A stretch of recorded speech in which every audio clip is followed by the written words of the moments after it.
All right. Hello, everybody. Welcome back to Ministry Revealed. It is December 11th, 2018. Pray that everybody's off to a good week. Man, I can't believe these last 3 or 4 days went by really quick. I saw it yesterday. I'm like, this is coming up on 3 days. I think it just turned to the fourth day. I got to get a video done. And it's pretty amazing how the Lord just fills my mind, and I could just start typing. And I finger peck on the keyboard, and my family laughs at me about it. That my wife and daughter were making fun of me the other night. It's I agree. It's pretty funny, but I'm pretty impressed with myself because for me it's pretty quick. My son's like 80 words a minute. Crazy, crazy stuff. But yeah, I imagine how fast I could be done this at 80 words a minute. My goodness. So today we are going to delve into some of the books before we touch on here, just to give you a little update. We're starting here, part four, and part four is going to talk about some of the books. We're going to reveal for you the understanding, the 14 years, the difference, and what we're really going to get into, especially for the first majority of the part, is the pre, mid, and post understandings and what there's correct and what's missing, and show you how it all fits perfectly into the 14-year revelation. All right, so let's get started here. Again, I don't know how long this video is going to take. I'm going to do my best, obviously, to keep it within a usual time frame, not the 2-hour time frame, which is why once we start going into these verses and scriptures or these chapters, I don't want to go too crazy into it. Just I'll show you a number of them and then leave it to you guys to go in and just read it for yourself. All right, so we're going to go through that, and let's get reading here.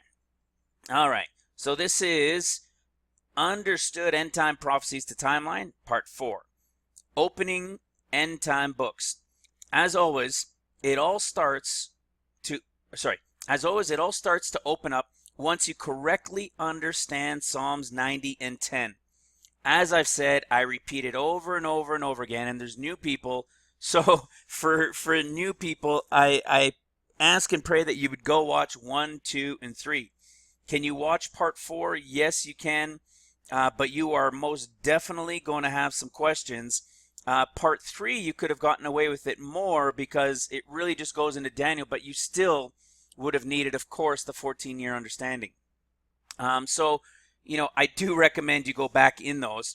But let's do a quick review. We should always do this when going into these and revealing the understanding of the books, how it ties into the 14 years, the whole end time scenario that is about to begin. All right? So what we have here is Psalms 90 and 10. I've never known anybody to understand it until it was revealed to me, give or take about a year ago or so ago, almost a year, about a year ago. All right? Nobody else I've ever found has it. I'm not saying, oh, special mean. That's not it at all. It's just the Spirit revealed it to me. I had no idea myself. I was just listening to what others were teaching prior to a little over a year ago. All right, so let's look at this real quick. The days of our years are 70. So your years are 70. All right, just like Israel is 70 this year. And if by reason of strength they're 80 years, which is 10, yet is your strength labor and sorrow. What does that mean? Tribulation. All right, trouble, affliction, sorrow. Look at labor, toil, travail, trouble, pain, sorrow. It is tribulation is what it's saying. And then it says, for it is soon, so you have 70 to 80, 10 years. For it is soon, this is a short period of time. This is 6 months. And then it says, cut off. And we fly away. This we fly away is not talking to us. Is not talking to the bride. This is talking to the time at the end of 10.5 years when Judah is going to fly away, on the wings of a great eagle into the wilderness for a time and times and half a time for that final 3.5 years. The revelation of Psalm 90 and 10, the proper 100% complete understanding, is 14 years. Now that'll leave a bunch of you scratching your heads that are new, saying, I thought the tribulation was only 14 years long. Well, for believers in Christ, those who are repentant, those who are watching and praying, right? Those who are giving thanks, spending time with him, getting to know him as he knows you, right? And being especially repentant, daily repenting, like Paul even said, right? Dying daily, that it is 7 years. All right? There's a 7-year portion for the church, for the sleeping church, but for the awake, for those who are ready, those who are watching, those who are repentant, get ready. Because within 6 months, not at 6 months, in less than 6 months, the bride is gone. It might even be sooner than that, and we're not going to go into it today with showing, again, December 21st is like super watch for things to begin. Not necessarily the escape of the bride, but a super watch for things to begin. But that's not what we're going to get into today. So there is a 7 and there is a 7. There are 2 7s still to go. There's a 7-year for the church, and there is a 7-year which is Jacob's trouble. The church is seals. The trumpets are Judah. All right? And there was already a 7 years. They were the easy ones. All right? The easy one where the Spirit has been working at waking up the bride. That's what's been going on for the last 7. Just like it goes back to Jacob and his 21 years. Right? 14 for 2 wives, but before he got one, he worked 7. Then he got one, works another 7, gets one, and then there's another 7. All right? Now, the other piece with that too is that, well, then there's also a Jubilee. All right? So after this 14 years revealed here, there is one more year, which is the Jubilee year when everything's restored. And again, this will go into what we're going to talk about today when we start revealing the books. We're going to show that the books have been opening in the end time understanding. We're going to show how chapters line up to years in many, many, many books. We're not even going to go into all of them because it would end up being such a long video. All right? So to understand Psalm 90 and 10's direct revelation of 14 years like we just saw, and its direct relation to understanding the when of end time scriptures. When you can understand Psalms 90 and 10, the revelation of when and where things fit and the books opening up to you will begin to happen if you spend time studying them and understand and take your time to go through what we're showing you here today. And again, go back and watch part 1, 2, and 3 as well. Okay? So that this isn't a 4 or 5 hour video, we'll look at key events that everyday end time watchmen or prophecy teachers know is coming. All right, the events that they know are coming. But first, let's go through some of the understandings that people have about whether there's a pre, a mid, or a post-tribulation rapture. Keep in mind later, as we go through these events to come, right, the ones that people understand are part of tribulation, they're generally believed to be the same. All right, so whether you're a pre, mid, or post-trib believer, the events are essentially the same events in order. We all believe that they're these same events within a specific order, all right, with what varies being who the different groups believe will still be around. All right, so if you're a pre, you believe all the church is gone. If you're mid, that's when you believe the church is gone. You go through seals. If you're post, you believe you're here till the end, and we're going to go through that a little bit without going too far into it, all right? So it is far too much work to go through all of each group's beliefs in detail, all right? Pre, mid, and post, of where they stand and where all the events will happen next. But here's an overview of them, which I expect will help you to see the perfect truth of 14 years compared to each of the others' understandings and why. All of them will connect, guys, perfectly together, and you'll see the glitches why so many of you, like I was, could not understand how things fit into the first 3.5 years or even the total of 7. All right, so we'll go into that, and that is not how, by the way, for those who are new, it is not how I came across the understanding of 14 years. I wasn't looking for it. It was not a question. Not even a clue. I didn't know their books were talking to different people and relating to different people at certain times. I had no idea. I was just reading one day, doing a video, and something caught my attention, and that was the Holy Spirit catching my attention. And I followed up to see what it was, and then all of a sudden, unlock, unlock, unlock, unlock, unlock, and just boom, boom, boom, boom, boom, boom, boom, boom, more came in. And that included the revelation of the 14 years. All right? So now let's get into the one group. I'm not going to say people are crazy, but let's go into this one group, all right? And we're just to touch on it. We'll let these guys, let's get these guys thinking out of the way. Let me just fix that. Let's get these guys thinking out of the way. Those who believe we're already in the millennium. What? No words for that one, guys. I don't know what to tell you. Those who already believe we're in the millennium, they are completely missing scripture understanding. Okay? And we'll go into that here. You'll see that in detail as we go through. So the next or the first group that I'm going to go through is the post-tribbers. All right? These post-tribbers are not these guys. These guys think we're already in the millennium. Okay? Those are, again, I don't want to say they're crazy or anything, even though I just said that.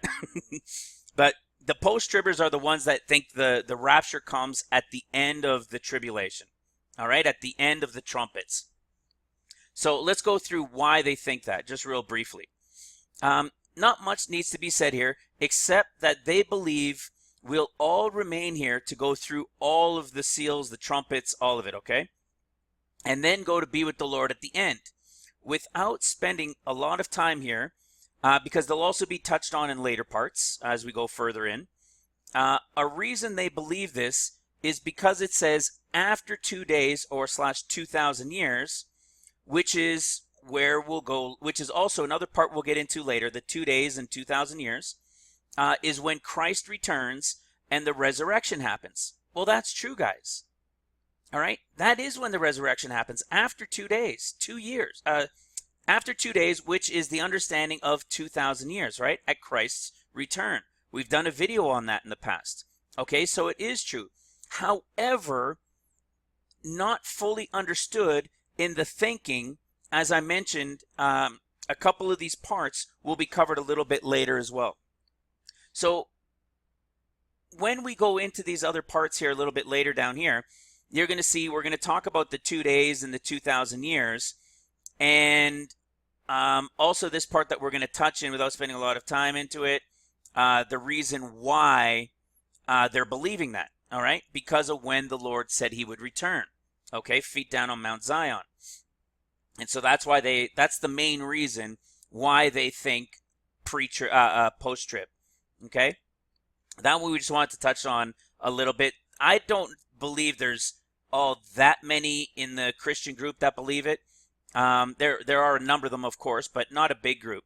The two main groups are this one here, which would be the mid-tribbers, and then later on, as we go further down here, there are also the pre-trib, all right? Now, we know, as you're going to be revealed here and understand, that all three of them have correction. They're all correct, okay? So we'll go into that, and we'll show it a little bit more before I just say everything right here at the start.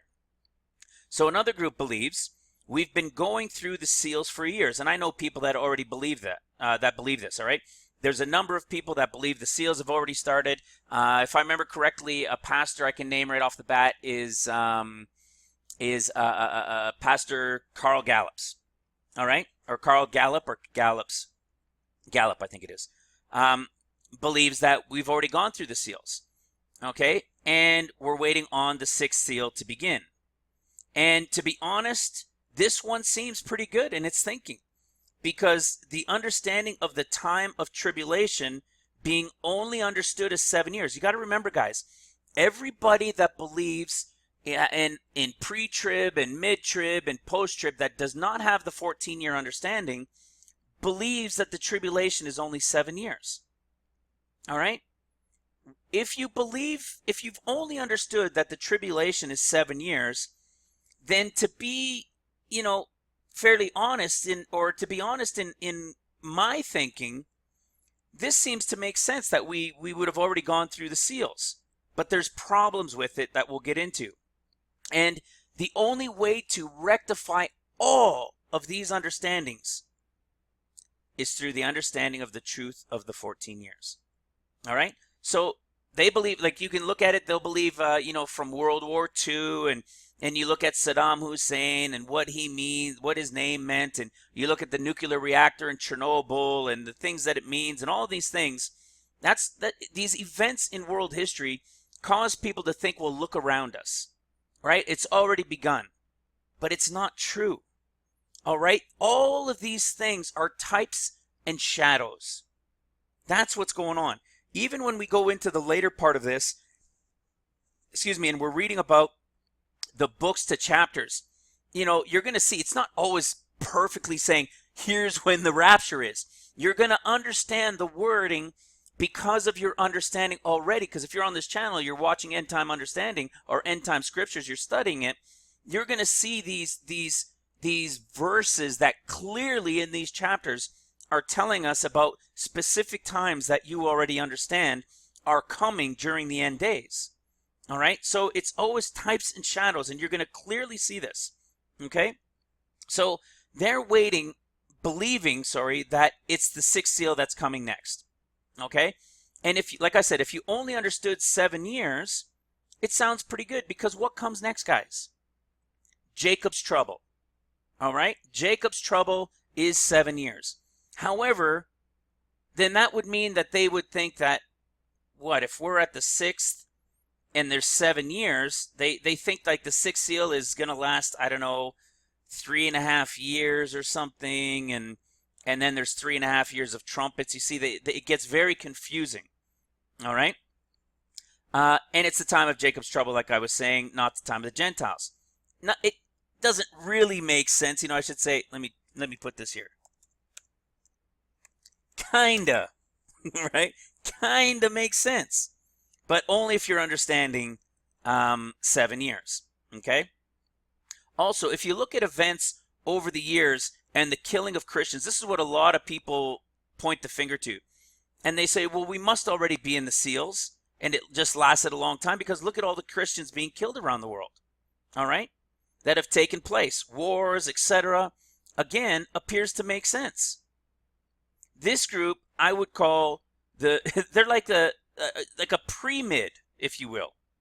They're like a pre-tribulation, mid-tribulation group, believing that, okay, well, the rapture, quote unquote rapture, is going to happen at the end of the seals, and we're just about to begin the end of the seals, the 6th seal.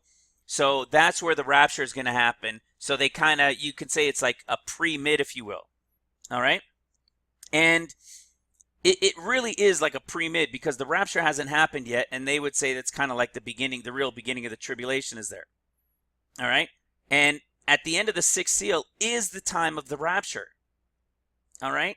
So they would have it in the right place, but they're just too far down the road. I'll give you an example. Because the tribulation of their 7 years hasn't started yet, so that they're but they've put us at the point now of being at mid-tribulation, like I was saying, right? At the end of the seals. Plus, when you read the scriptures, and they say we're not appointed to wrath, all right? When you read that, where it says in Thessalonians that we're not appointed to wrath, that would also make sense for this group, in putting us at the point where the rapture is going to happen before trumpets, okay? So it makes sense, and we'll look at that in a second. So it's very understandable for people to come to this thinking, again, because they only understand 7 years of tribulation. However, let's look at the tribulation. Let's look at the seals, all right? Has peace been removed from the earth? Certainly not, right? Let's go look at Revelation. Let's go look at Revelation 6. And you guys tell me honestly, looking at the horsemen, the tribulation of the seals, has this happened already? Right? And there went out another horse that was red, and power was given to him that sat thereon to take peace from the earth, that they should kill one another, And there was given unto them a great sword. All right, a great sword. We talked about that in a previous video. What is a great sword? It's a major killing weapon. Okay, this is when neighbors turned against neighbor, city against city, town against town, country against country. All right, can you honestly say that peace has been taken from the earth? Of course not. Of course not. We're comfortably sitting in our houses or in a coffee shop right now, maybe sipping on some coffee, right? Everybody maybe talking with their neighbor or hanging out with their neighbors, going through this video, right? Peace has certainly not been taken from the earth. Okay, so that's one at the Red Horse Rider. So that's obviously a no. Now, how about killing of Christians by the millions over a quarter of the earth, as we read in Revelation 6:8? All right, let's go to Revelation 6, verse 8. All right, at the Pale Horse Rider. This is an important one to remember. At the Pale Horse Rider. All right, what does it say at the Pale Horse Rider? Death and hell followed with him, and power was given unto them over a fourth part of the earth, to kill with the sword and with hunger and with death and beasts of the earth. I think that's pretty safe to say no, right? At the time of the Pale Horse Rider, that's clearly no. Now, certainly to that extent, okay? To that extent. And here's a key piece of understanding. When John wrote the book of Revelation, let me just scroll up a bit. When John wrote the book of Revelation, they were already killing Christians for years at that point. Remember, when did John write the book of Revelation? I think it was around, sorry, give me a second here. I believe it was around the year 90 AD. All right, so Christ had died and gone. Many decades had already passed, and they were already killing Christians, of which Paul, remember Saul? He was killing a bunch of them too. All right, so they were already killing Christians before John wrote the book. So when we look at these Christians now being killed in many places around the world, does that mean that it's the Pale Horse Rider that is opened? No. All right? It's not. It's been going on before John was even given the book, the vision to write the book. All right? What the scriptures are talking about in the book of Revelation are a specific portion of time in the future, in the very near future, during the tribulation. All of the seals and all of the trumpets. Okay? Not these things that the world has gone through throughout the last 2,000 years. Okay? So why would he have been given, why would he have been instructed to write it as part of future end time events, right? Because as bad as it has been for many of our brothers and sisters around the world for centuries, almost 2,000 years really, what's still to come will pale. And that, I didn't purposely write it until I wrote it, and then I realized, hey, wait a second. It will pale in comparison. Why did I use pale in comparison or highlight it after I realized it? Because it will be at the Pale Horse Rider that all of the killings really begin of Christians. All right? Pale Horse Rider, the Antichrist, right? The beast will be given power to continue 42 months. I believe a little bit before the fourth seal. All right? And then you have what? The Pale Horse Rider is really your beginning of killing of Christians. All right? That is your beheadings. That is your guillotines. That is all the craziness that's going to take place. Which is why at the fifth seal, you see all the martyrs under the altar. All right? And they're told, wait a little longer till the rest of your brothers and sisters have been killed the way you have been killed. All right? And then they've given white robes, right? And then you see them at the time of the rapture with the great multitude in Revelation 7, with those that were alive and these guys that were dead, now with white robes, and these that were alive with palms in their hands, standing before the throne. All right? So where were we? Okay, so pale in comparison.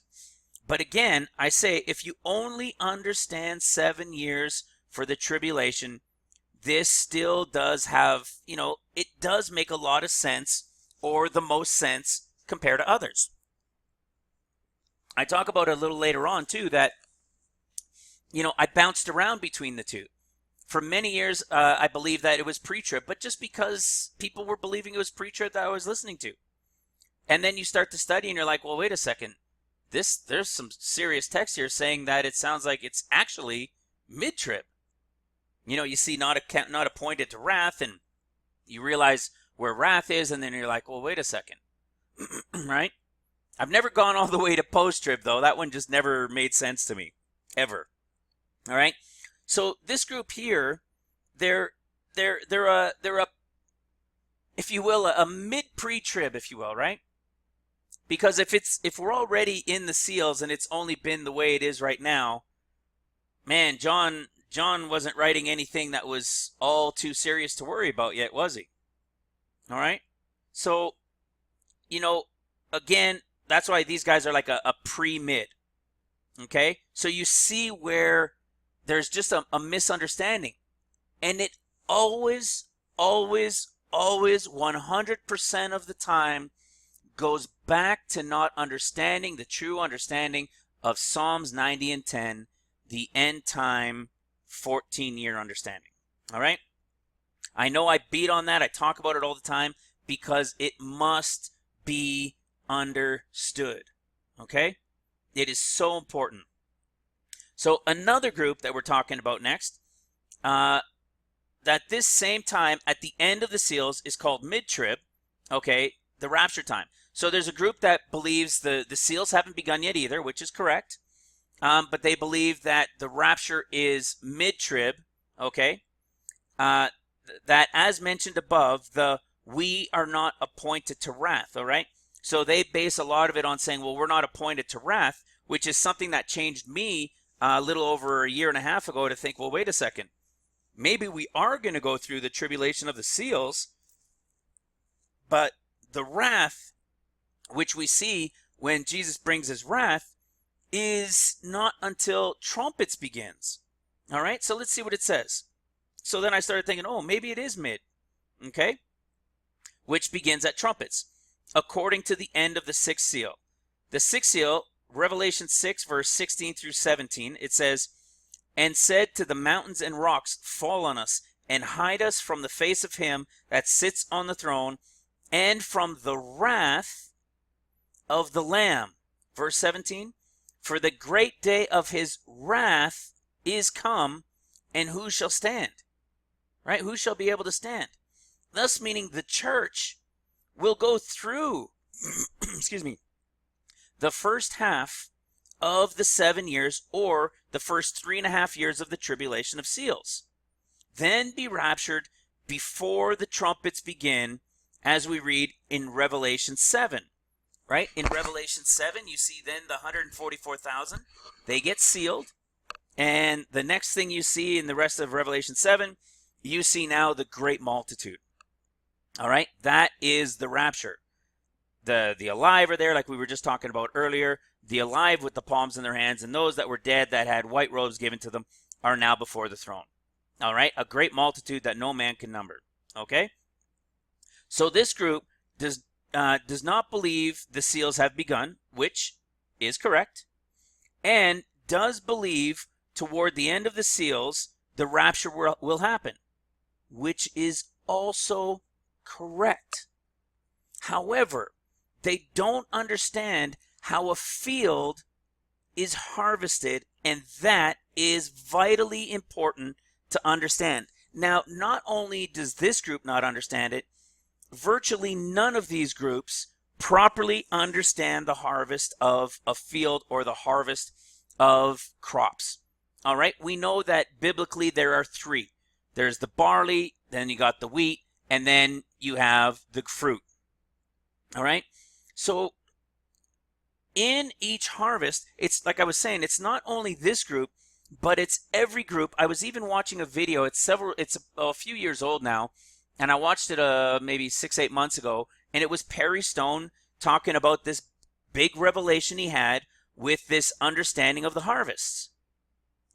But he was wrong. He was still missing part of it. And you see, guys, I'm going to say it again. It's all about the 14 years.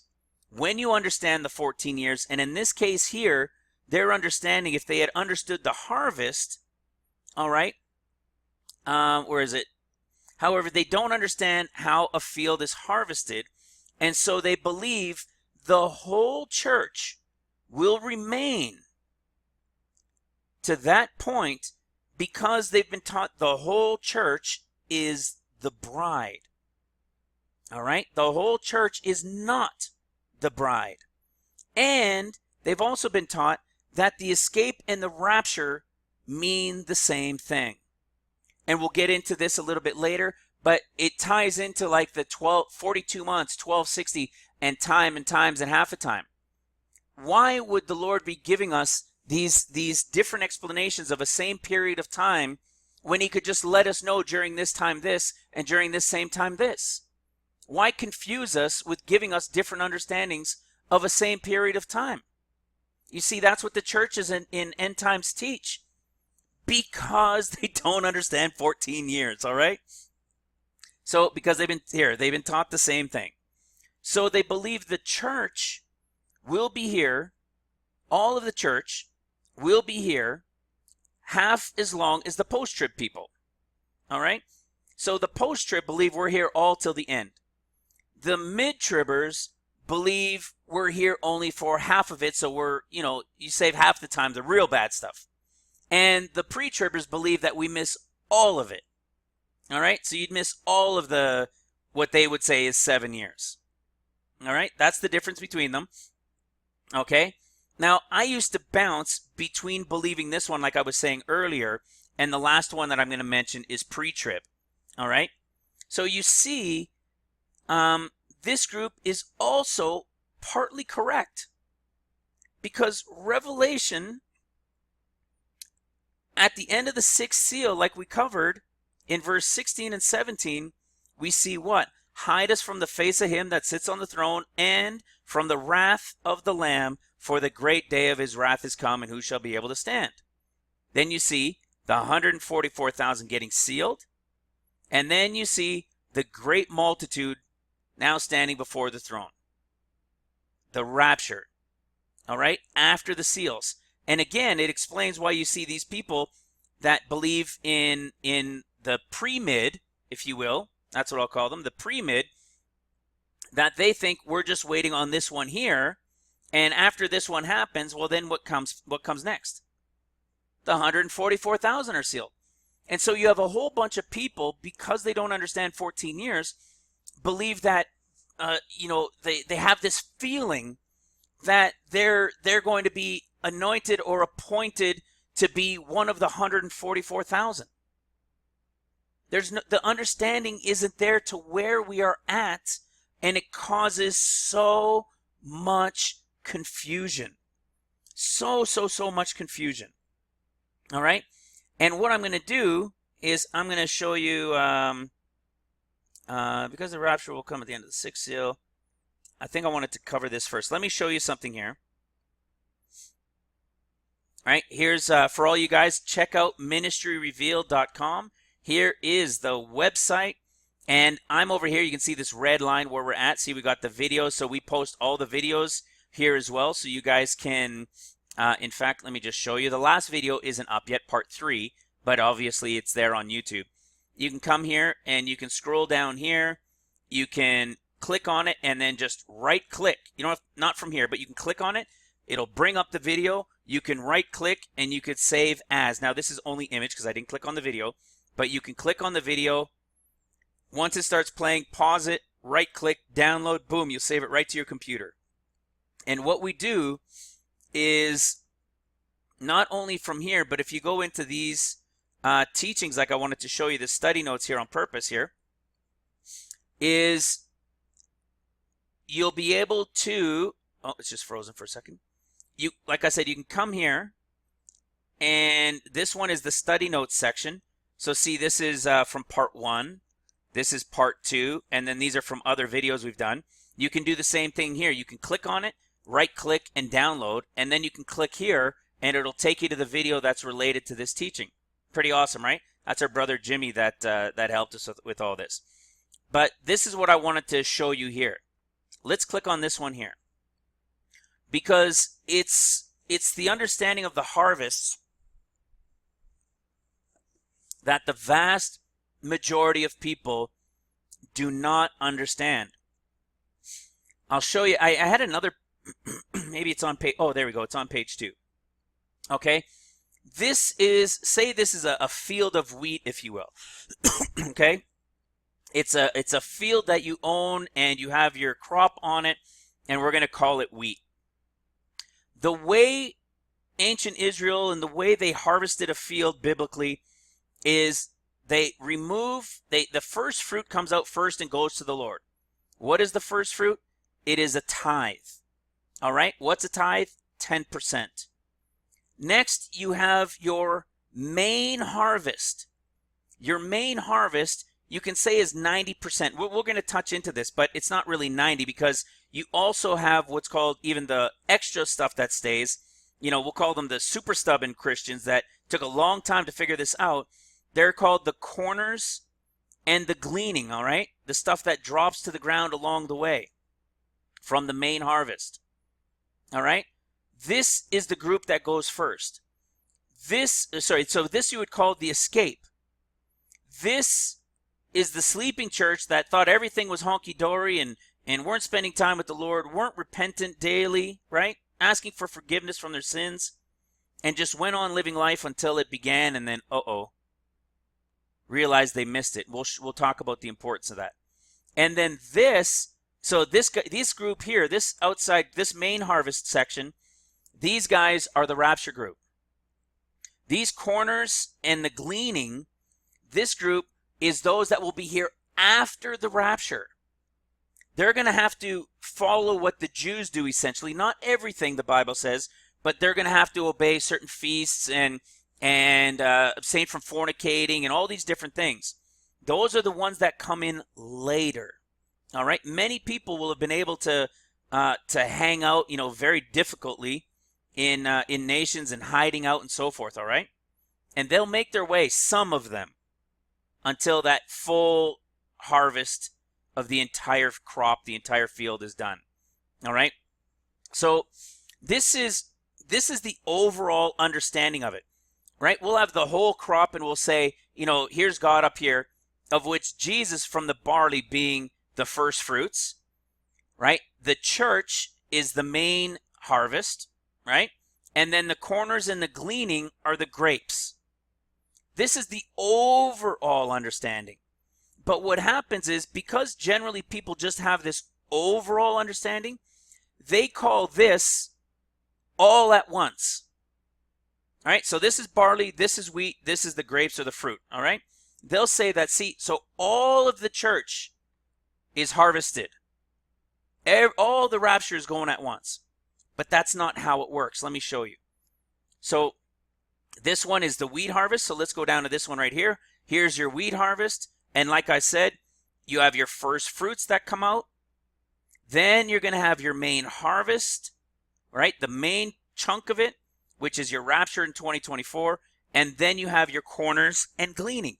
Every harvest of every different harvest, they all have they all have a first fruits, a main harvest, and corners and gleaning. In regards to the fruits, it's the ones high up in the trees, like they say, right? The ones that are more difficult to get at, right? You can say the real hard-headed ones,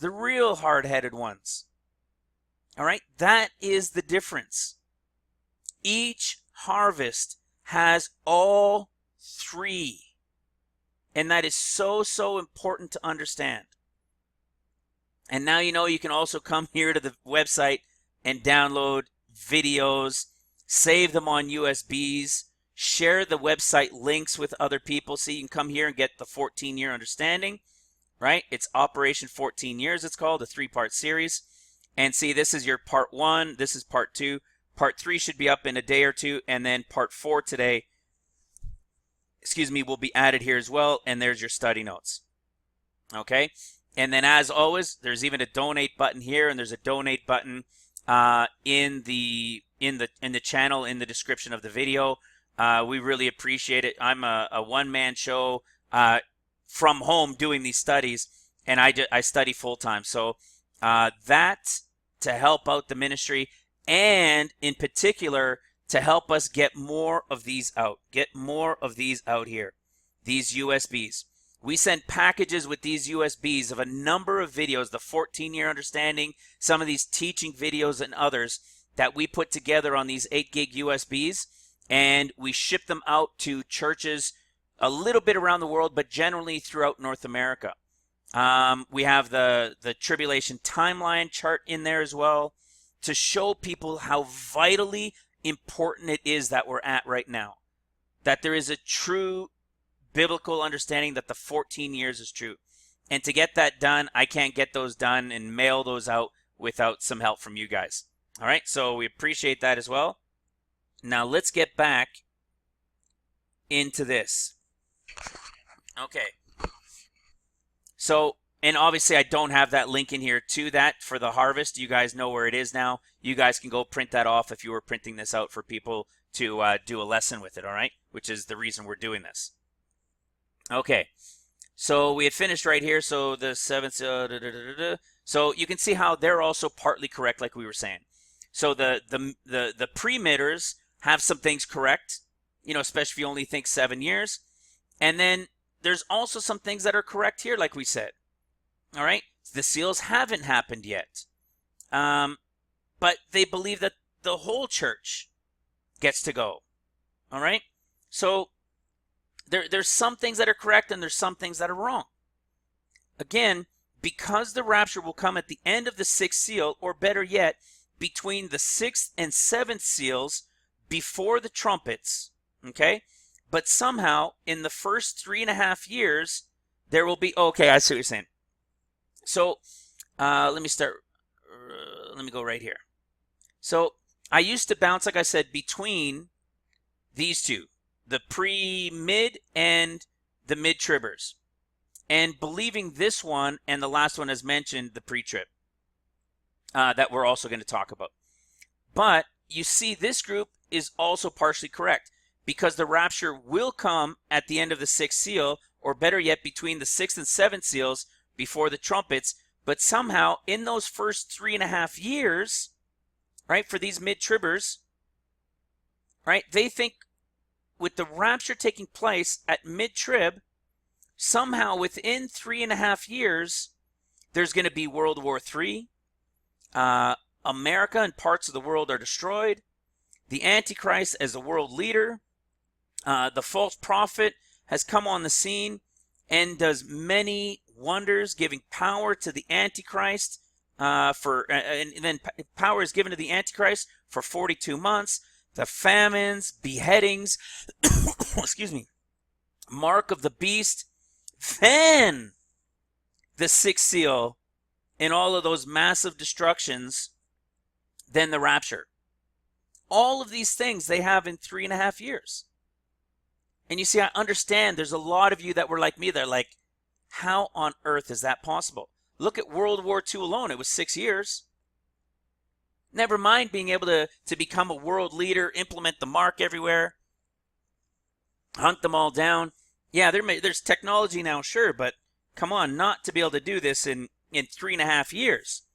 And don't forget, that's just the false prophet and the Antichrist. Everybody, I shouldn't say everybody, but generally everybody forgets that there's another guy that's coming on the scene. Okay? Here, give me 1 second. Just have to pause for a second. So you see, there's 3 people, right? Now let's go into that. So as we see, the timing is impossible. And don't forget, like I was just saying, then Satan needs to come on the scene. But many in this group of thinking, and the next one, the pre-trib, believe that the Antichrist is Satan, even though the scriptures say that he, the Antichrist, will get his power from him, the dragon. All right? And Revelation 12:9 tells us that Satan himself will be cast down to the earth after losing his war in heaven. All right? So if Satan is cast down and he's going to be cast down to the earth, well, what about the Antichrist? You see, I'm going to give you more revelation here, understanding that all three of these characters are here at some point, okay? So the Antichrist isn't Satan. Remember, the scriptures tell us of three main bad guys, if you will: the beast, the false prophet, and the dragon. Let's go to Revelation 16, verse 13.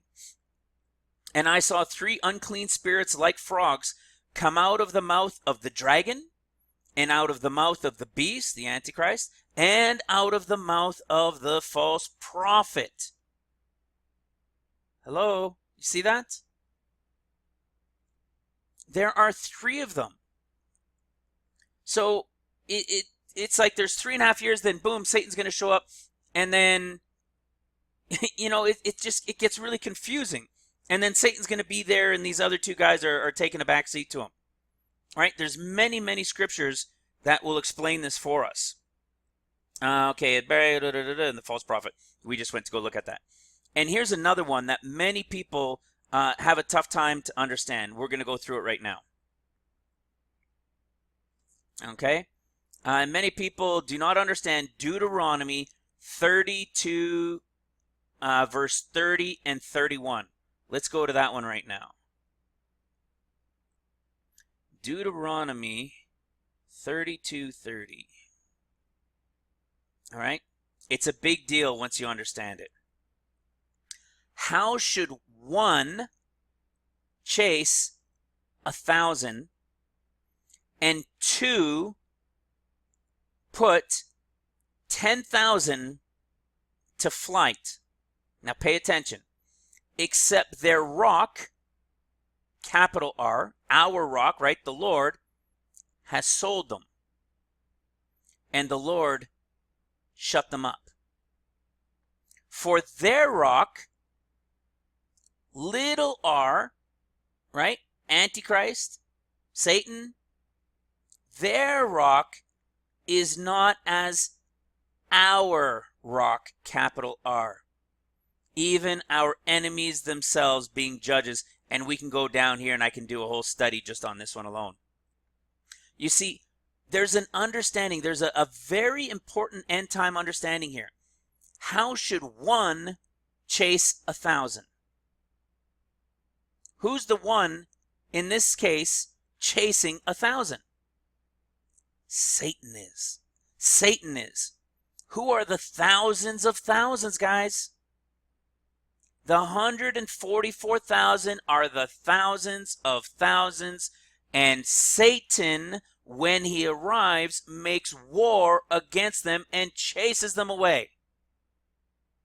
And look at this, and two put 10,000 to flight. I teach this all the time without coming to this scripture, to this verse. Who are the 10,000s? The church. See, the 144,000 through Judah, they are the Israelites, they are the thousands of thousands. They are not multiples of thousands, they are thousands of thousands, not thousands times thousands. Otherwise, that would equal 1,000,000, and it would be too much to show 144,000. And the two that put 10,000 to flight, who is this talking to? The Antichrist and the false prophet, who are going after the what? 10,000 times 10,000, the church bride. Right? You can say the church and you can say Judah, if you will. Satan, one, is going after them. The Antichrist and false prophet are going after the church. And how are they going to be able to do that except their rock, meaning the church, right, and Judah's rock, sold them? Said, fine. Right? They were all sleeping anyways. Remember that? In Matthew and Mark? Sleeping church? Right? That's what this is saying there. So fine, he says, I'll let you guys go. They can have them. Now you guys can run and get chased. Right? Because you wanted to sleep and be stuck with this rock? Fine. But our rock to the bride, right? Their rock is not our rock. And you want to see the understanding to this? I think I even talk about it here, but I'll show you the exact same revelation and the understanding of this right here. In Daniel 9, it's the same thing. Now, we're not going to go into it. Like I said, this was done already in a previous video. In the last video, revealing Daniel 9. Here's the difference right here. You see, a lot of people don't understand, like we had said, well, we did in the last video, 7 weeks is 7 years, and then you have your 3.5 year. They're separated by the comma and. But if you don't have a correct translation, you're not using the King James, you're in big trouble for a lot of the understanding. It's not the anointed one. It is capital M, capital P. They're going to rebuild Jerusalem unto Messiah the Prince. All right? Capital P. After the 3.5 years, which is the total of 10.5, 7 and 3.5. After the 10.5, Messiah, right? This same Messiah from Messiah, the capital P Prince, shall be cut off. He's going to leave, but not for himself. And the people of the what? Little P Prince, that shall come. It's the same understanding. There's a reason why it's capital R to lowercase r, just like lowercase p and capital P. All right? It's the revelation that there's 3 characters. All right? And who each one is focusing on. All right. So this is what we covered here. Their rock is not their rock. So just as I could not wrap my head around a number of things in this, but especially the timing. For example, here's another one regarding the timing that we touched on. 42 months, 1,260 days, as well as time, comma, and times, comma, and half a time, all spoken of in Revelation. Why would the Bible give us different definitions if they were some same portion of time? Right? Some will say it's 42, and then they'll say the 1260 is also the 42, and others will say the 42 is separate, but the 1260 is also the time, and half a time. You know, why do these people always do that? Because the revelation of 14 years was not yet understood. All right? We can see right here. So on top of that, let's go to Revelation 13:5. We've talked about this one a couple times. In Revelation 13:5, what do we see? The first beast, the Antichrist gets his what? He's given his power and his authority. All right? One of his heads is wounded as if unto death, meaning the war had taken place. And then the Antichrist, who's down here, has everybody worship this one. All right? So they start worshiping the dragon, and they worship the first beast, the Antichrist. And they say, who is like unto the beast? Who is able to make war with him? All right? He was able to stop the war. And then look what it says. And then power is given unto him to continue 42 months. So if he's continuing 42 months, all of this up here, which includes him getting his power and authority, war having taken place during the tribulation, and everybody wandering after him, and then they start worshiping him, all of that happens before he's given his power to continue 42 months. So even if, which is not true, but even if people wanted to say that the 1,260 spoken of time, that they're going to prophesy is also that same portion of time, well, then we still have the time, end times, and half a time, which is the final 3.5 years. So if you have 1260 and then you've got that final one of 3.5 with time and half a time, how do they explain then what all this is that happens before he has power to continue? This is so important of a word. It is the key word of understanding in this chapter.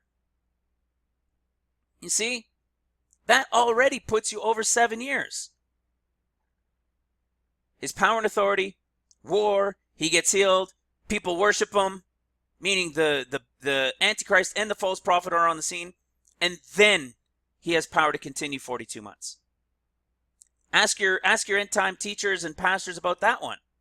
How do you explain that if tribulation is only 7 years? It becomes impossible. That's what happens. All right? So, which makes 42 at the same time is a recovered equaling 7 years. So how could it be it's more than 7 years? So this is what, over the years, just reading and listening a little bit to, especially listening, the Chuck Misslers and Perry Stones and all those wonderful teachers out there explain this. There's always that, and I know many of you here on this channel, right? As many of you have also thought it was confusing, which is why I also bounced back between mid and pre, which is this next one now we're going to get into. So the final group I'm going to talk about is essentially the main one that people believe and want to be true most of all, right? It makes sense. You want to be out of here before everything happens, right? It tells us that in Luke 21, right? To be found accounted worthy, one of our favorite verses here on this channel, right? Luke 21:36. Watch and pray always that you may be found accounted worthy to escape all these things that shall come to pass and to stand before the Son of Man. All right? So, and most of all, everybody wants this one to be true. So, and it is true. It's just not to the extent that they're expecting. All right? There is a pre. Remember? There is a mid we've just showed you. There is a post at his return. Watch. So, because of the lack of understanding taught at the pulpits, right? And just teachers on YouTube and so forth. Because now, am I bashing and saying, oh, they're so foolish for not having the understanding? No, it wasn't revealed yet. It just began, okay?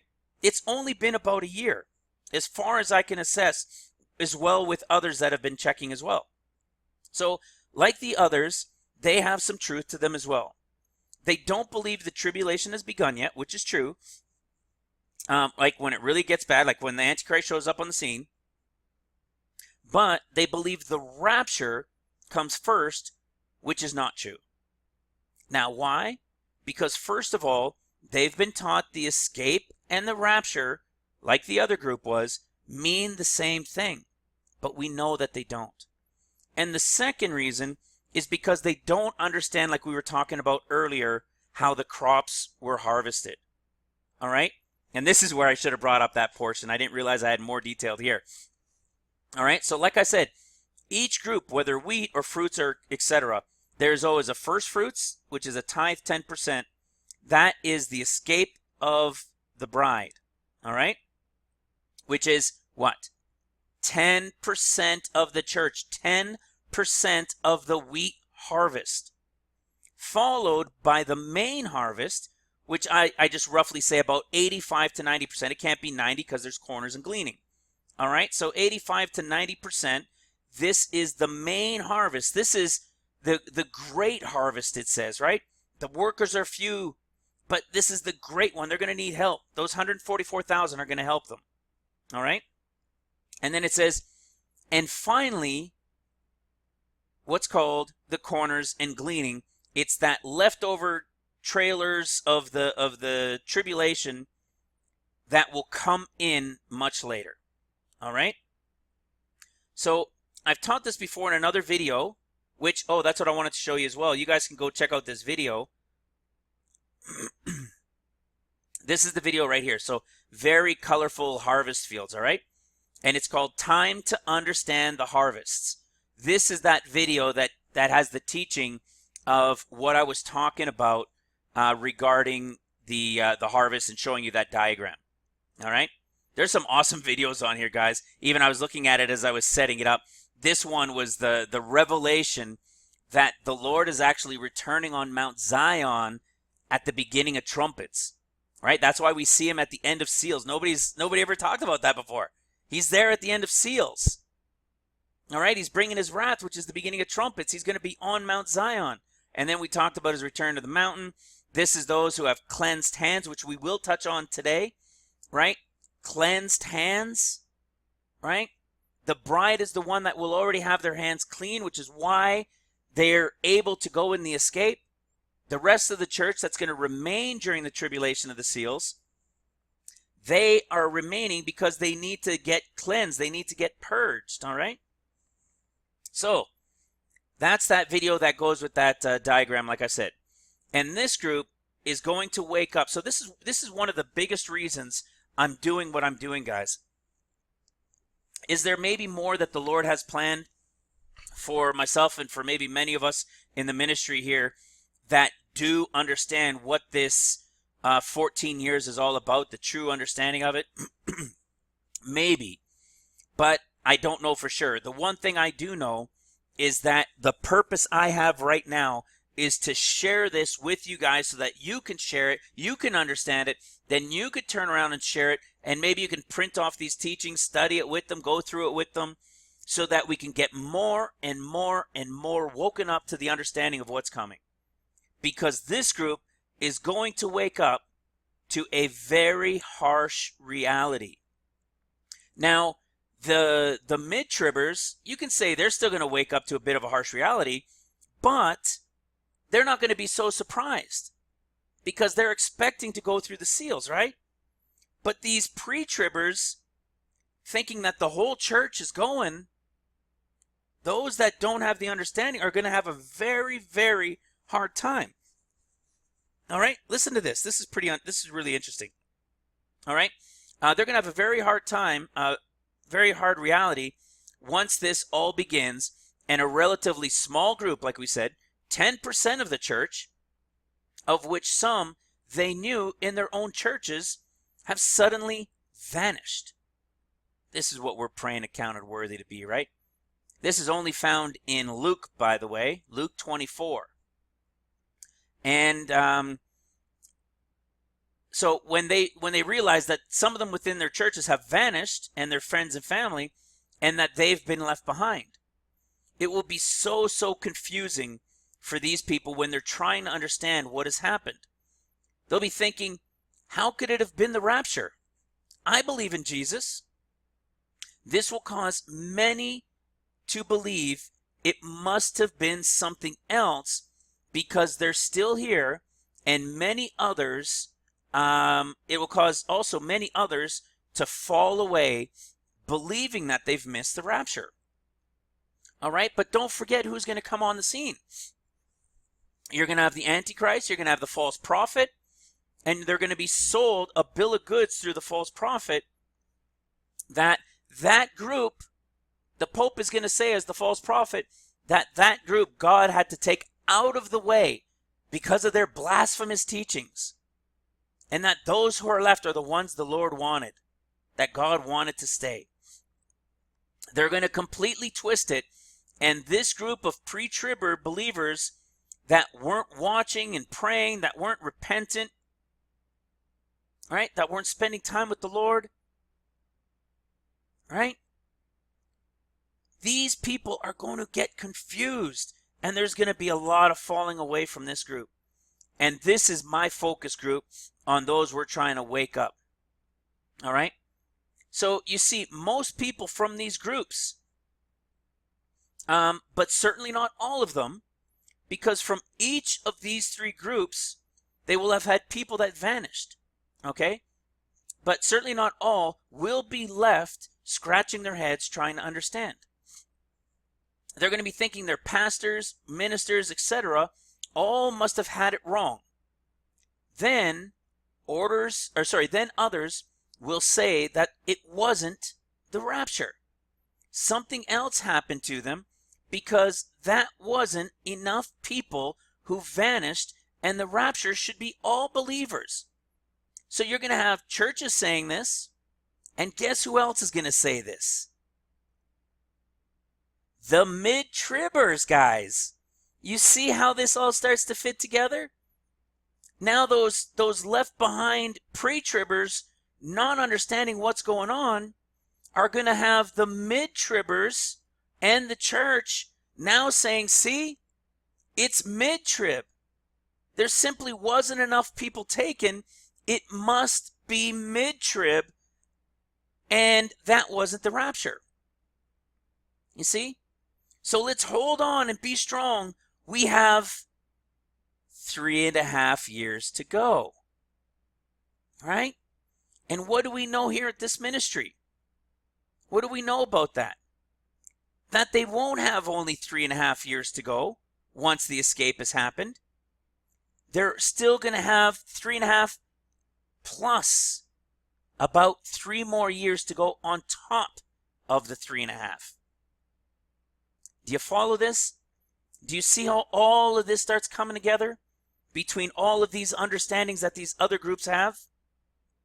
You see that?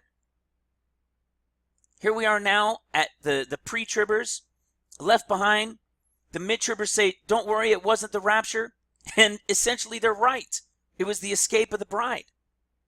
But they're not going to understand that yet unless they get these teachings. Because they all think that mid-trib and pre-trib is the same thing. All right? So now these mid-tribbers are saying, hold on, we've got 3.5 years. We can be strong. Right? We told you guys it was going to be at the end of seals. That's because, we're not appointed to wrath. You see that? So let's be strong. And who do you think will begin to speak up next? Who's going to start saying, we told you so, after the first 3.5 years goes by and no rapture happens? That's right. Now the post-tribbers come in. Now the post-tribbers. Now you've got the pre-tribbers, and they don't understand why they missed it. Now you got the mid-tribbers next, and the mid-tribbers were wrong. And then you have what? The post-trib believers. Because once those 3.5 years, like I said, will have come and gone, and the rapture still never happened, what do you think will come next? They will have one last possible hope in understanding. Yep. Post-trib. Do you see the importance of understanding these 14 years? Do you understand how this all connects together? The pre, the mid, the post. I've been teaching they're all right in their own portions, but they're not fully, completely correct. And I may end up having to name this video something else regarding pre, mid, and post, because I don't know if I'm going to have the time. Maybe let's continue. Let's see what happens here. I don't think so. Not at this kind of time. All right. So let's see where we're at. Okay. So like I said, the last one, there we go, is post. So now on top of that, we've also been told the understanding from scriptures in the days of creation that the Lord Jesus is a type of Adam, right? He's a type or a second Adam, right? In fact, we're told Jesus is called the second or last Adam in 1 Corinthians 15:45. And so it is written, the first man was made a living soul, the last man was made a quickening spirit. That's Jesus. All right? And when was that second Adam, Jesus, and when will that second Adam, Jesus, the quickening spirit, return? At 6 days, or at the 6,000 years. All right? Just like we see in Genesis 1, verse 31. Check this out. All right? So, and it just so happens, the last verse of Genesis 1 is Genesis 1 verse 31. And God saw everything that he had made, and behold, it was very good. And the evening and the morning were the sixth day. There's going to be some of you guys here on this channel that are going to love this, right? The last words of the first chapter of Genesis is in verse 31, and it is what? The end of the sixth day. In chapter 1, verse 31. I am going to keep going, guys. Remember, I told you the books are opening. Do you think it's a coincidence that the men who put the chapters and verses into the Bible, do you think it all happened by chance?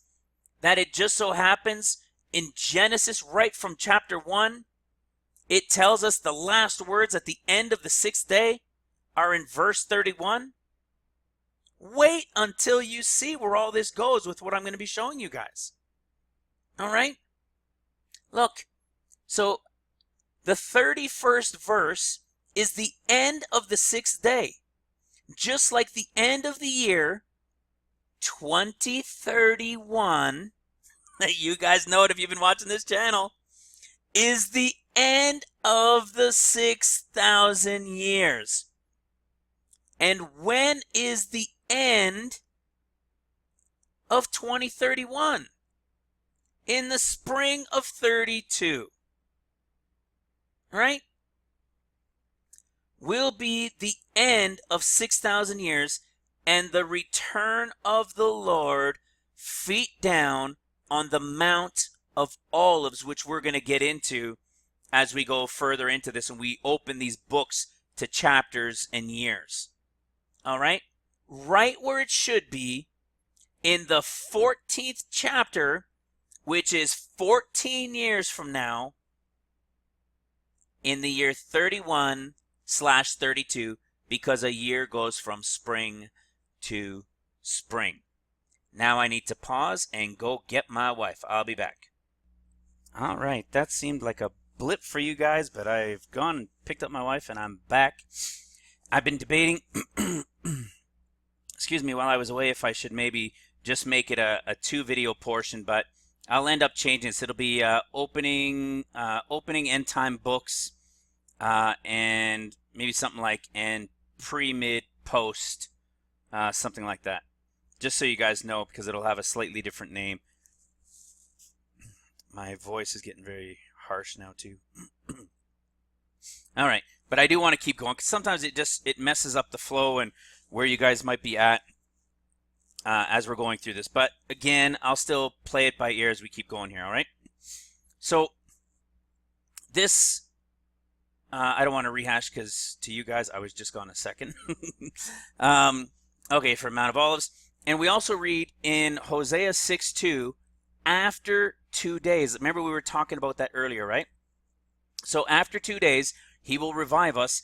In the third day, he shall, and after the third day, he will rise us up, and we shall live in his sight. See, this is where Hosea, excuse me, my throat. This here, in Hosea, we get more into, we'll get, excuse me, get my tongue back. So this part of Hosea, we'll also be talking about this later as we get into the revelation of where the books are speaking about in Hosea and the revelation in Hosea 6 and so forth. All right? But here we read after 2 days, and why is he saying after 2 days? Because after his death and resurrection, not from his birth came salvation. And from his death and resurrection, 2 days later, or 2,000 years, as we're told, to understand in 2 Peter 3, verse 8, but beloved, be not ignorant of this one thing. I've still wondered about this. This seems so important to understand. I believe there might be more to it than just what we're talking about now. I think there might be something in relation to the millennium, but I'm not going there right now. All right. So, but beloved, be not ignorant of this one thing, that one day is with the Lord as 1,000 years, and 1,000 years as a day. So when Hosea is saying this, and they're saying, after 2 days he will revive us, this goes back to what we were talking about earlier. All right, it goes back to those post-tribbers. All right, so we touched on that later, and we'll talk about this more in relation, like I said, to where it fits in the timeline. Okay, so like I said, we'll return when he will return as he left. Now, why do I bring this up here? This fact of the 2 days or after 2 days and third day and so forth. I want to show you guys that 2 days or 2,000 years is clearly from his death and resurrection to his return. All right? So, which equals, if you say 2031, which we've just looked at, we've been saying that's 14 years from now, to the end of 2031, which equaled the last verse number of 6 days in Genesis as well. So if you minus from Christ's death and resurrection in the year 31, 32 AD, and you add 2,000 years, you see the confusion people had is some were calculating it from, even just really weird calculations. I don't even know how people were getting to 2017, now that I think about it. All right, certainly wasn't from his birth or his death. They were doing these funky calculations. I think it was from based on sun and moon stuff. All right, so if we go 2,000 years from 31, 32 AD, guess where we get? 31, 32 of 2000s. So if you minus from 2031 and you minus 7 years, this is why I'm bringing it up. You minus 7 years for the tribulation that most people believe.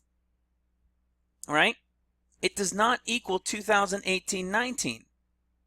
And always remember that a year goes from spring to spring. So when you see me show it like that, it's because it goes from spring, say end of March, to mid-end March of 2019. That is still the year 2018. All right, so if you take those 2,000 years, those 2 days, 2,000 years, and it equals 2031, you minus 7 years, and what does it equal? It's about the spring of 2025, which would mean we still have time before the tribulation begins if the tribulation were only 7 years.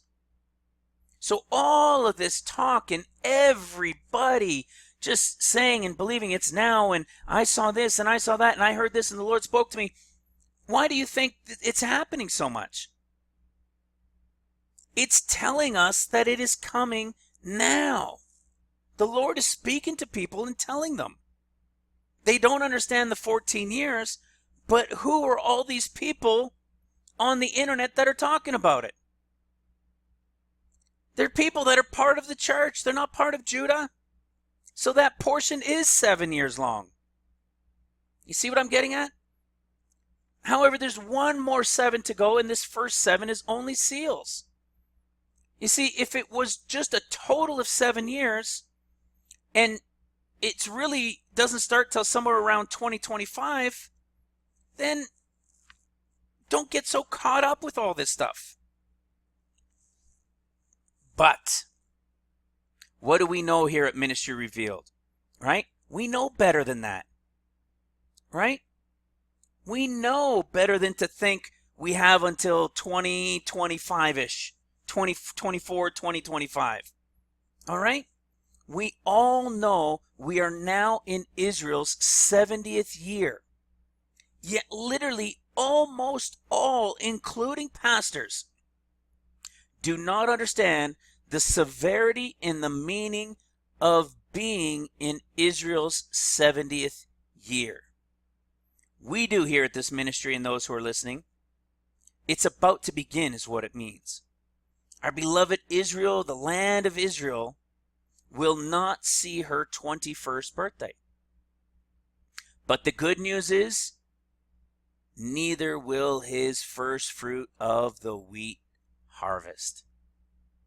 The bride is about ready to go, people. Do you understand? We all know the severity of the 70th year. I shouldn't say we all, because the pastors aren't teaching it. Very, very few are. There is no talk of 71, 72 in the scriptures for Israel.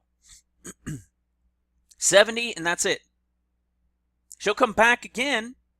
She's not going to be completely destroyed, but there's no more mention after 70. Just that she won't be completely destroyed and will come back. All right? When the Lord brings her back. All right? Builds her back up.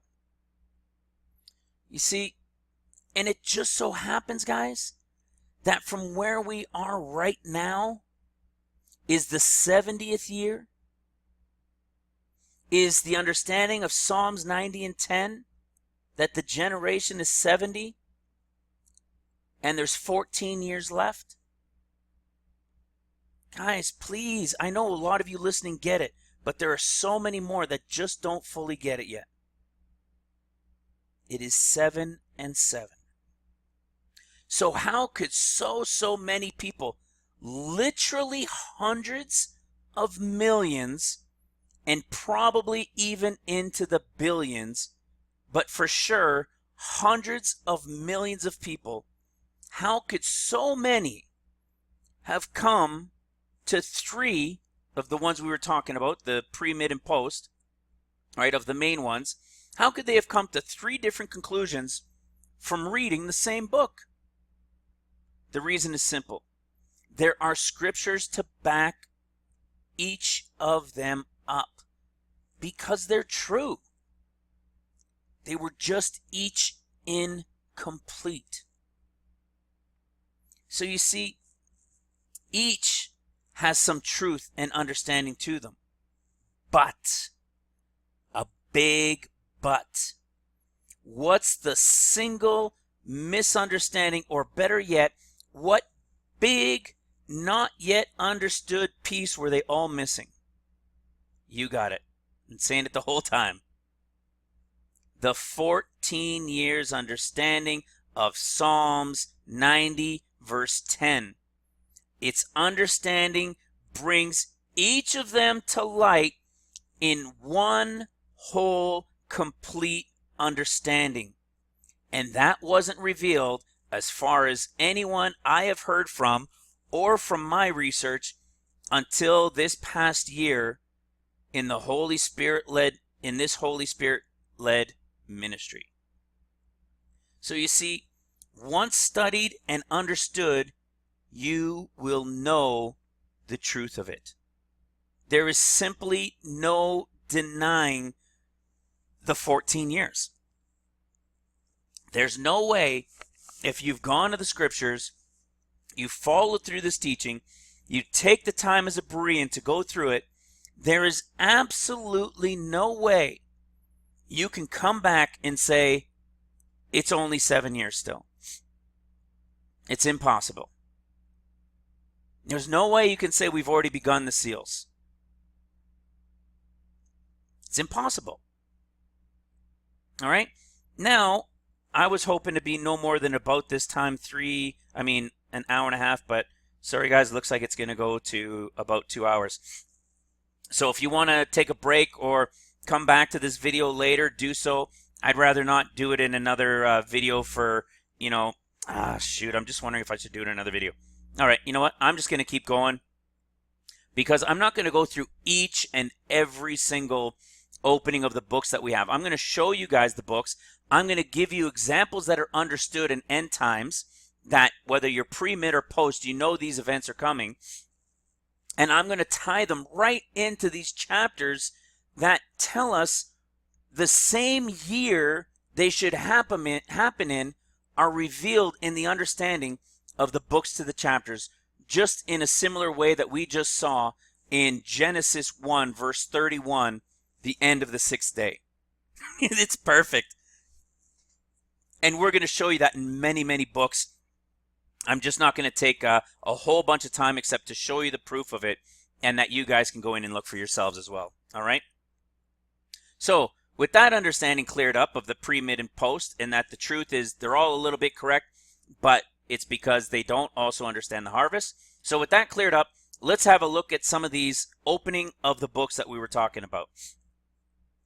We're not going to go into Daniel 9's opening, right, as we covered that in the previous video. If you'd like to understand that, please go watch that last video. It's part 3 called Daniel 9's Final Prophecy Numbers. So let's get into what I mentioned regarding touching Hosea earlier. And in this portion, we'll spend a little time, but certainly not go through everything as mentioned at the start. Otherwise, we'd need a few more hours for this video. All right. So here are some of the books that we'll touch on to prove to you the books are opening and their end time understandings are being revealed. We'll have a look at some of Hosea, Ezekiel, Zechariah, Psalms, John, and maybe a few more as well. Literally, guys, we've broken down understanding in 14 chapters of Hosea, 14 chapters of Zechariah, Psalms 18 to 33, Psalms 118 to 133, Ezekiel 33 to Ezekiel 47, the final 14 years, with Ezekiel 48 being the 15th, which is the 50th year Jubilee, to John being 21 chapters. John has 21 chapters because it is the final. There are clues in there of each of the final years. All right. We'll touch on all of these a little bit to show you guys how each of these chapters relates to a year, with the first year being understood as 2018. And the last one as 31, 32, and then that 32 to 33. All right? So, I'm going to open them, like I said. I'll open them. I'll go through and show you some of them.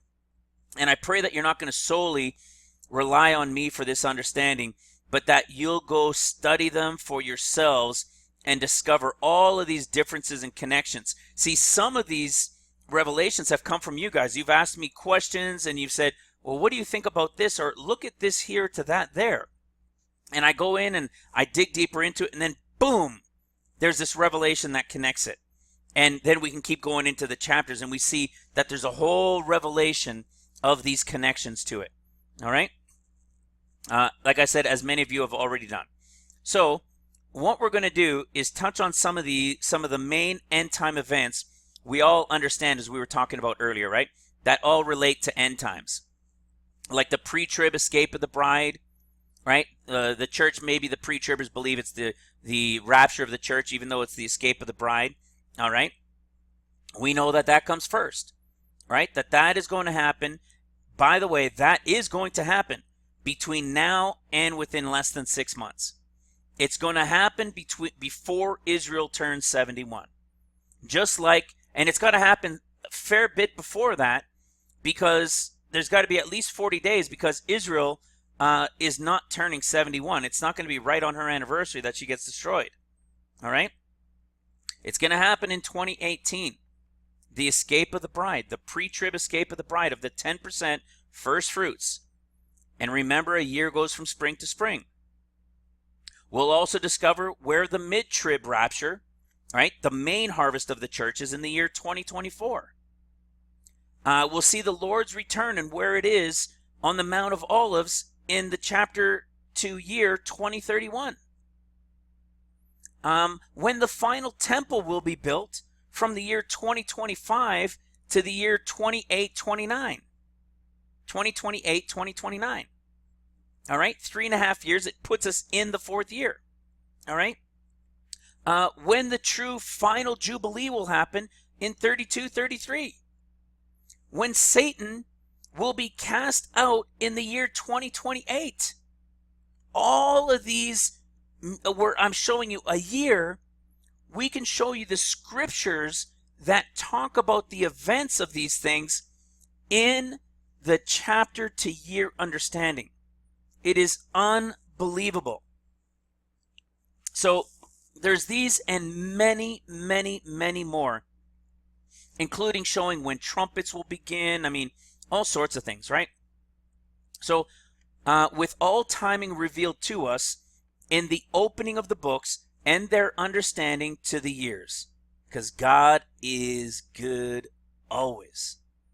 This is crazy understanding to have, and so important for us to get out to as many people as possible to give greater understanding for those who will be left behind. All right? So, you'll see they all reveal 14 years. And some of them, the smaller ones, like Amos, for example, has 9 chapters. You know, at first I just didn't think there was a connection, and then I realized it, and it's revealed in the first chapter that it's telling us it's 2 years before the earthquake. What earthquake? The earthquake before trumpets begins.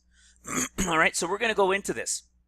So they'll all reveal the 14 years with events that happen in order in the correct years that they should happen. So let's start with Hosea 1, and you'll notice Hosea has 14 chapters. Excuse me. Why? Because yes, the chapters and verses were spirit-led as well. You know, a lot of people think that when the Bible was written, that we all know that the authors were all Holy Spirit inspired. But for some reason, we assume that after they were written, that everybody that was translating and putting in chapters and verses, that, oh, they must not have been Holy Spirit led. Why? Is they shouldn't be chapters and verses, and there's a whole group of people that go off on you because it's not true. They shouldn't have it. Guys, the Holy Spirit has not left yet.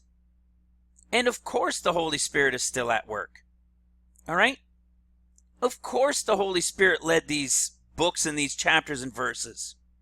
All right? The job of the Holy Spirit didn't end, nor has it yet ended. All right? And we'll also notice the same thing in Zechariah, that it also has 14 years. All right? 14 chapters that relate perfectly to the 14 years. And that's because one speaks to the church, that's Hosea, and the other, Zechariah, speaks to Judah. And you'll see when we get there. All right? But let me show you real quick, especially for the new people on the channel.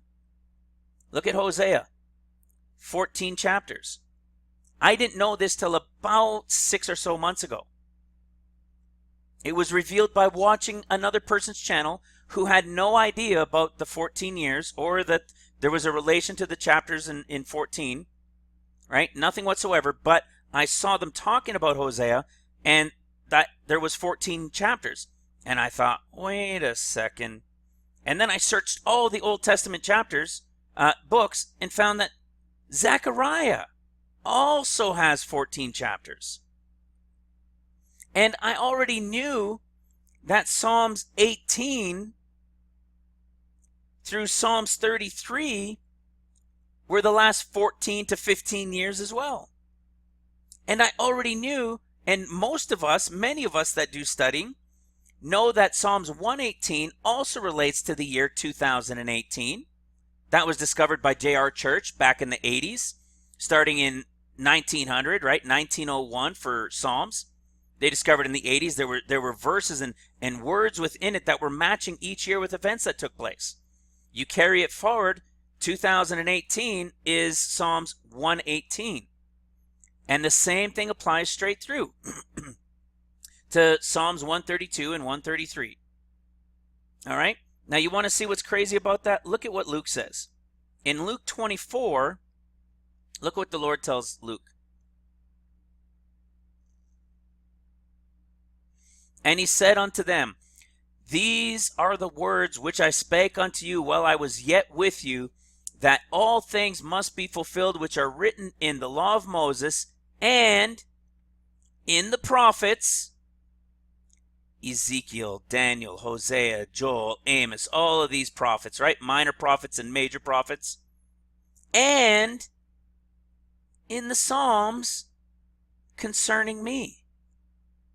We were already studying the Psalms in the last 14 years, and then were revealed in particular the minor and more recently the major prophets, the same thing that's happening with these 14 years. And this is only spoken of in Luke. Luke is speaking to the bride, guys. You get that? For the bride to wake up, understand where he's being taught in the Old Testament to reveal us greater understanding. I didn't know this till after this started getting revealed. Amazing, amazing stuff. All right. So with Hosea to start, and then we'll go, like I said, so we'll start with Hosea and we can go into Psalms 18. So let's go into Hosea 1. And like I said, we see Hosea has 14 chapters. And I've shown that if this is 2031 and the Lord's return on Mount of Olives, well, we know that the Lord was born he was actually born in like 2 AD, and he died in 31. Yes, he was 33, but he died in that 31, 32. Remember with that spring to spring thing. So it just so happens that if you go 2018, 19, 20, 21, 22, 23, 24, 25, 26, 27, 28, 29, 30, 31. You see the same pattern keeps showing up. And it was revealed after the revelation of Psalms 90 and 10 for the 14 years. Watch. And Daniel, right? If you watch that last video with Daniel in part 3. So this would make it 2018. For this to be 2018 and Hosea is speaking to the church, we should see something about a bride being taken, right? How about right off the bat? Hosea chapter 1 verse 2. The beginning of the word of the Lord by Hosea. And the Lord said to Hosea, go take unto thee a wife of whoredom. Who are the whores? Us, the Gentiles. You see, Hosea, right? The deliverer. Who is Jesus also called? He's called Hosea, right? Hosanna. In the highest. Right? Hosea. He is a representation of Jesus here, and the Lord is telling Jesus, go get your Gentile wife. Where? In the first chapter of Hosea. Right near the beginning.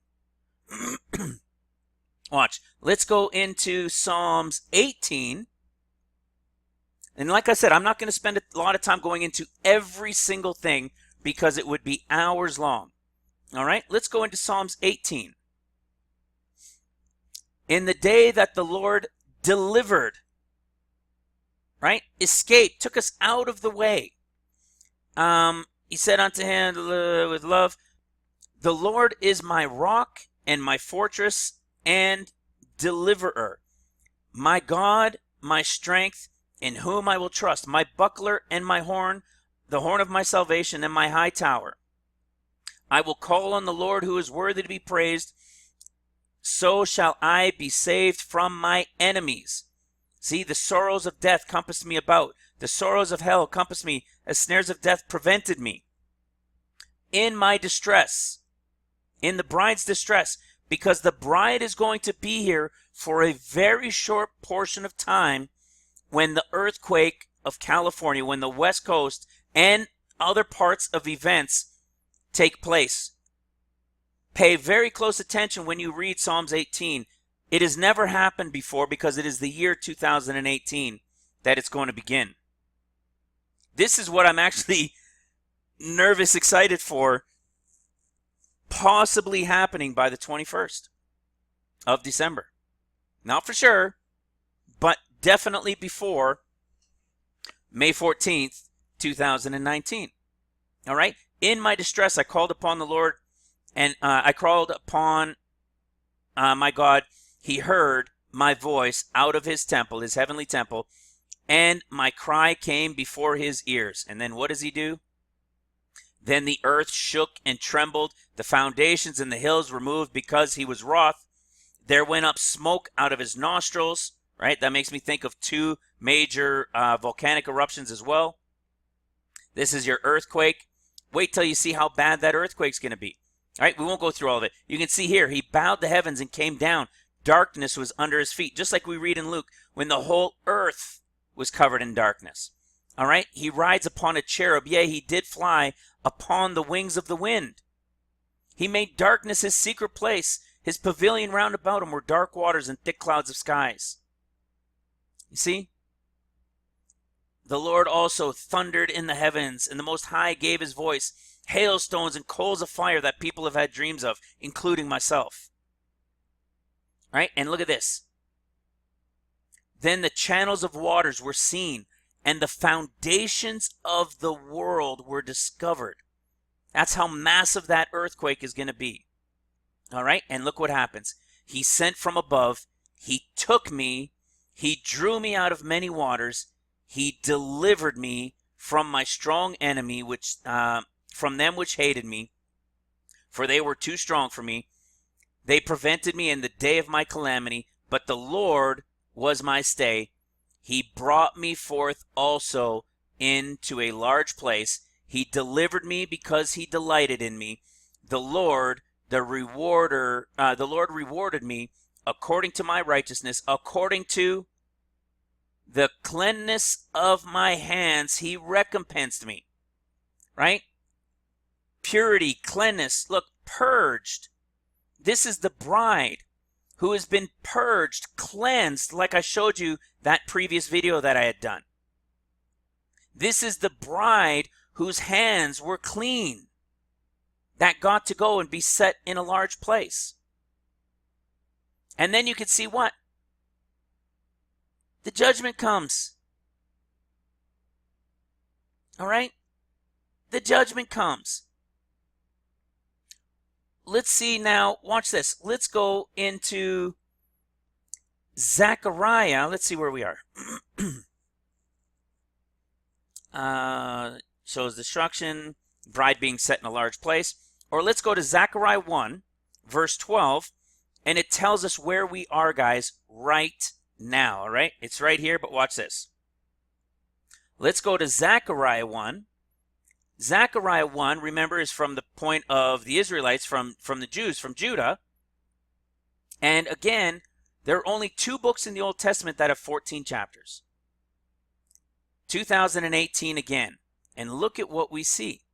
I'm not going to go through all these things to prove the point. I'm just going to show you the key right here. Zechariah 1, verse 12.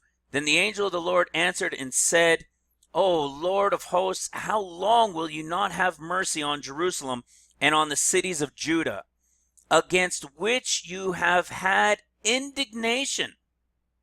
He's been angry with them for these 70 years. How old is Israel right now? Right? Judah over there. 70 years. How much longer in these 70 years are you going to allow it to continue? And then we see that the Lord was sore displeased. He was very displeased with them. And then it says, with the heathen that are at ease. It means secure, quiet rest. Quiet rest means peace. To be peaceful. So to be what? At peace and safety. You see, and once peace and safety comes, it says, for I was a little displeased, but they helped forward the affliction. Tribulation then begins. And look at what you see here. A couple verses later, you see the 4 horns. Here they come. When? Right after the peace and safety that brings the affliction. You see, this is from their perspective in Judah he's talking to. Hosea is to ours. All right? Crazy, crazy stuff. And again, in 2018, right where it should be talking about it, it gives us the actual year we're in right now. All right. How about the next one here? Let's talk about the rapture. In the year 2020, in Psalms 24, which is the year for 2024, all right, with those who need to be cleansed are being saved from a metal sheet pounded thin. Does that make sense to you guys?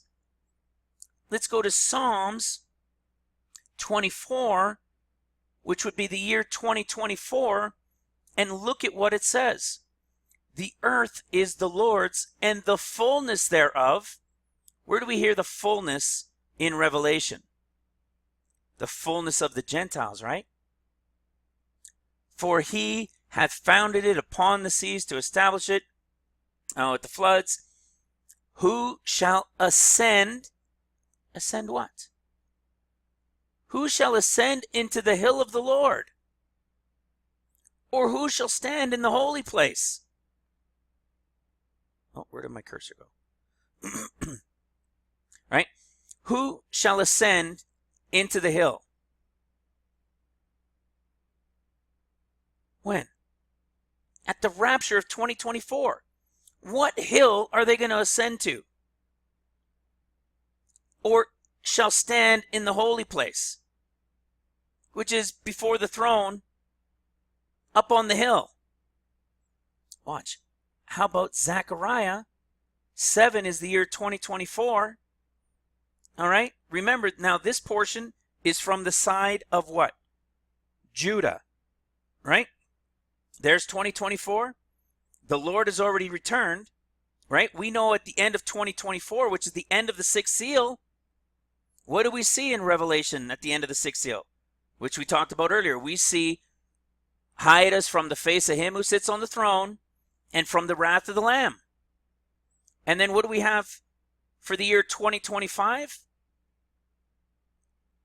I was jealous with great jealousy. He's no longer jealous for that we saw in chapter 1. And he says what? Thus saith the Lord, I am returned unto Zion to dwell in the midst of Jerusalem, and Jerusalem shall be called a city of truth, and the mountain of the Lord of hosts, the holy mountain. You understand this stuff can't be made up? It's impossible, and we've got a dozen more connections just in the year 2024 alone. See, who's going to be found, who's going to be able to go up in the rapture? He that has clean hands and a pure heart.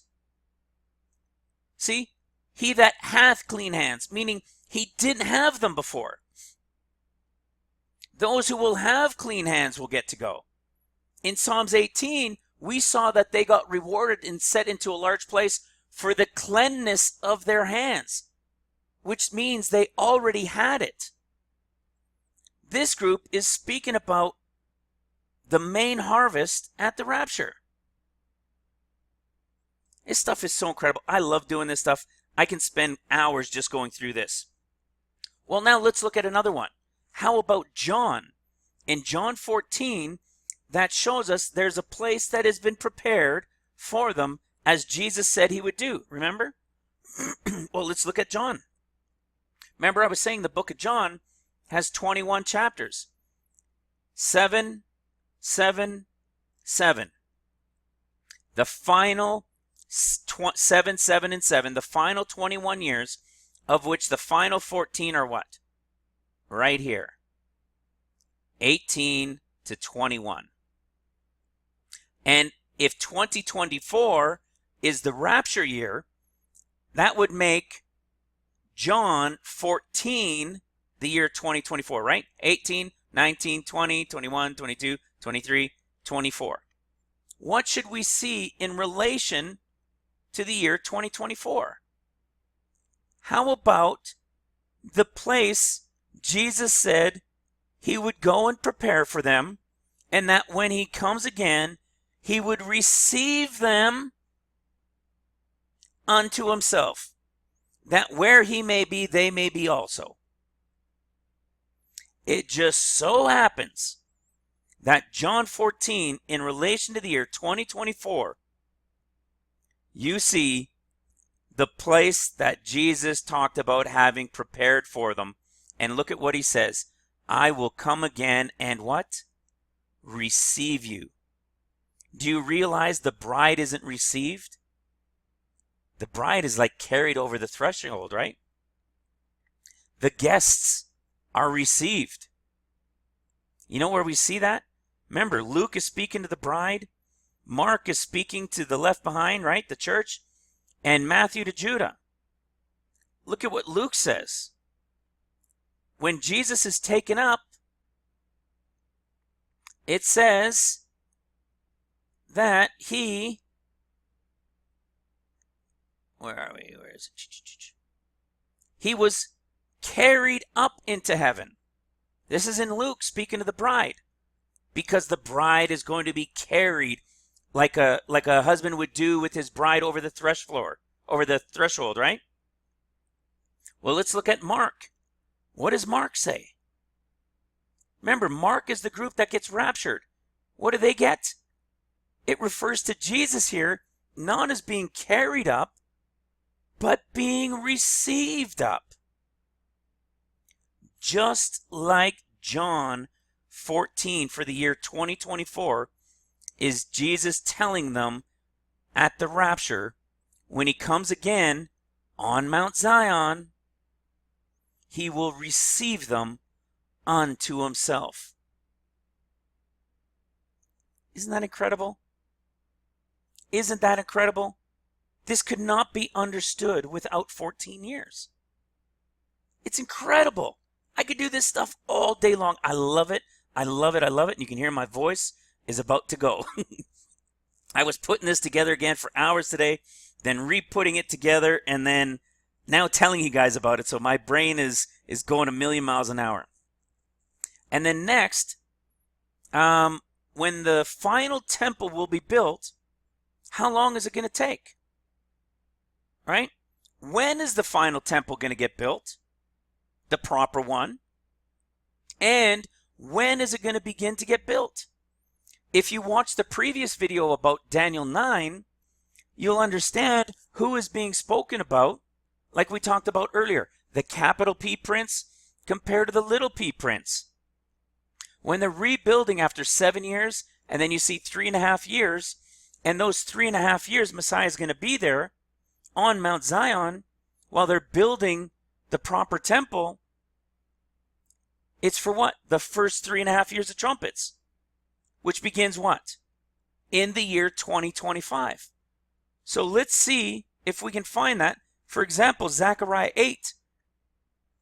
We were just saying Zechariah 8 is the year 2025.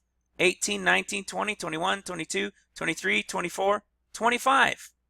Remember, we see him now here on Mount Zion, and look at what they're about to do.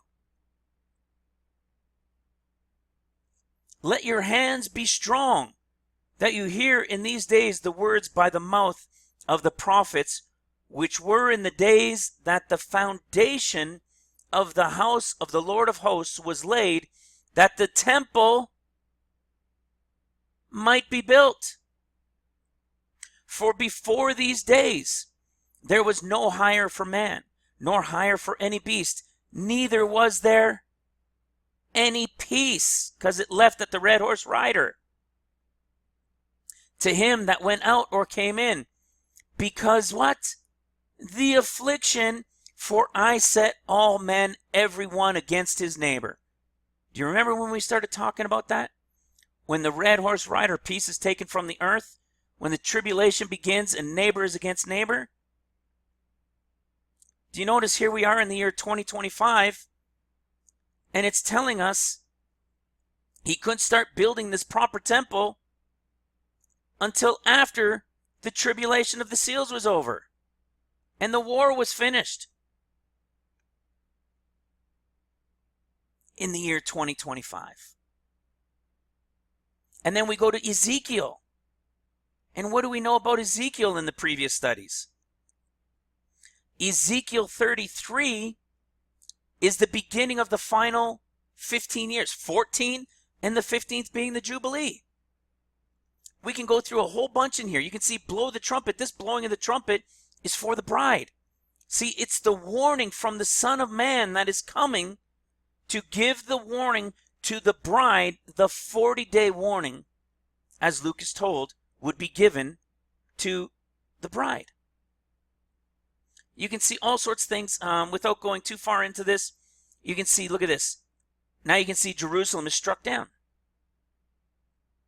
All right?